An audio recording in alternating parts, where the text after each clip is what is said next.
पुण्यात चाललंय तरी काय?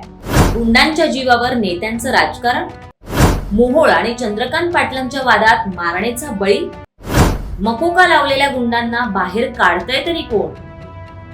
पुणे शहरातील वाढती गुन्हेगारी हा दिवसेंदिवस चिंतेचा विषय बनत चाललाय. दिवसाढवळ्या खून, दरोडे तसंच वाहनांची तोडफोड होत असल्यानं पोलिसांच्या कामगिरीवर प्रश्नचिन्ह उपस्थित होत आहेत.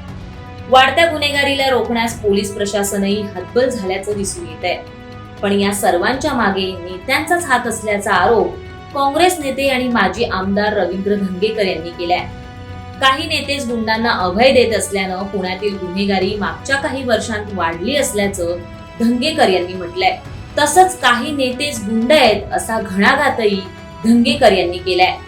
एका वृत्तवाहिनीला दिलेल्या मुलाखतीत रवींद्र धंगेकर यांनी पुण्याच्या वाढत्या गुन्हेगारीवर आणि गुंड गजा मारण्याच्या अटकेवर भाष्य केलंय. धंगेकर म्हणाले, गुंड गजा मारण्याची अटक हा भाजप नेते चंद्रकांत पाटील आणि खासदार मुरलीधर मोहोळ यांच्यातील वादाचा बळी तर नाही ना, असा प्रश्न मला पडतोय. कोथरूडच्या निवडणुकीत मकोका लावलेल्या अनेक आरोपींना तुरुंगातून चंद्रकांत पाटील यांनी बाहेर काढलं, त्यांच्याकडून प्रचारही करून घेतला. मग तुम्हाला प्रचारात गुन्हेगार चालतात? आज हेच गुन्हेगार तुमच्या घरापर्यंत आल्यावर का चालत नाही?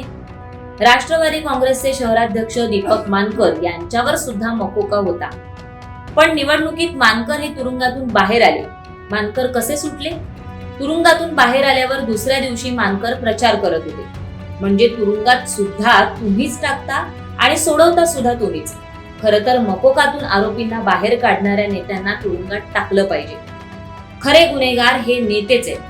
गुन्हेगारांना पोचण्याचं काम हे नेते करतायत.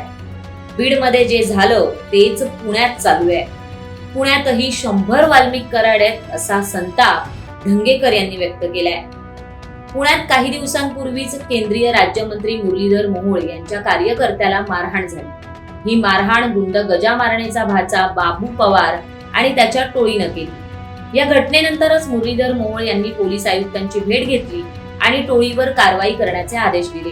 त्यानंतर काही तासातच मारहाण करणाऱ्या तिघांना अटक करण्यात आली. तर टोळीचा म्होरक्या आणि कुख्यात गुंड गजा मारण्यासह सर्वांवर मकोका लावण्यात आला. मकोका लावल्यानंतर काही तासातच गुंड गजा मारणेलाही पोलिसांनी अटक केली. या घटनेवरूनच धंगेकर यांनी काही सवाल उपस्थित केलेत.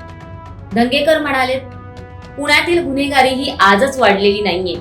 मागच्या 10 ते 15 वर्षांपासून विद्येच्या या माहेर घरात गुन्ह्याचं प्राबल्य वाढत चाललंय. पब, दारू, मटका आणि अंमली पदार्थांचा सुळसुळाट झालाय. सत्तेतील लोक अवैध धंद्यांमध्ये भागीदार असल्यानं हे सगळं सुरळीत सुरू आहे. एका व्यक्तीला मारहाण केल्यावर केंद्रीय मंत्री मोहोळ यांनी पोलिसांना कडक कारवाईचे आदेश दिलेत. मोहोळ महापौर असताना गुन्हे घडत नव्हते का? आतापर्यंत 3 वेळा गजा मारणेवर मकोका लावण्यात आलाय. आताही लावलेला मकोका किती दिवस टिकेल हे सांगता येत नाहीये. कदाचित महापालिका निवडणुकीच्या आधी सेटलमेंट करून मारणेला बाहेर काढू शकतात असा दावा धंगेकर यांनी केलाय. पुण्यात मागच्या काही वर्षांपासून गुन्हेगारीचं प्रमाण वाढत चाललंय. अनेक गुन्हे दिवसाढवळ्या केले जात आहेत. पोलीस कारवाई करत असले तरी त्याचा वचक गुंडांवर राहिलेला नाहीये. पण धंगेकर यांनी म्हटल्याप्रमाणे नेतेच जर गुंडांना आतून मदत करत असतील तर पोलिसांनी कितीही कारवाई केली तरी ती कमीच पडणार आहे. त्यामुळे धंगेकरांनी सांगितलेला प्रकार खरा असेल तर पुण्याच्या गुन्हेगारीला नेतेच तर कारणीभूत ठरत नाहीत ना, अशी शंका आता उपस्थित केली जाते. याबद्दल तुम्हाला काय वाटतं हे आम्हाला कॉमेंट करून नक्की सांगा आणि माय महानगर लाईव्हला सबस्क्राईब करायला विसरू नका.